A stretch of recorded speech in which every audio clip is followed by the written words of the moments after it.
যাদের স্বামী প্রবাসী, যাদের স্ত্রী আছেন প্রবাসী স্বামী, মেহেরবানি করে বোন আপনি আল্লাহর জন্য সবর করেন, নিজের আখলাক চরিত্র ভালো রাখেন।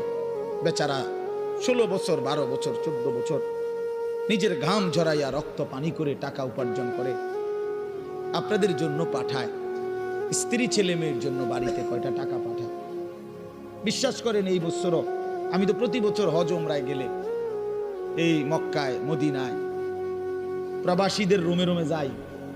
সৌদি আরব যারা থাকে কত যুবক কত প্রবাসীর কাহিনী যে শুনি আমি কাঁদে।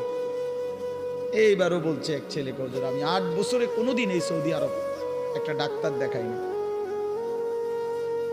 এই একটা দুইটা ব্যথা বেদনার ওষুধ খাইয়া পড়ে থাকি, শরীরটা খারাপ করলে কেন এই বুকে আগলাইয়া টাকাটা জমায় রাখি, ওষুধপত্র কিনলে টিনলে যদি টাকা খরচ হয়ে যায় বাড়িতে বউ বাচ্চার জন্য পাঠাবো কেন? এত কষ্টের টাকা। বিশ্বাস করে প্রবাসীর প্রতিটা টাকার মধ্যে ঘাম যেন ভিজা থাকে, ঘাম ভিজা থাকে।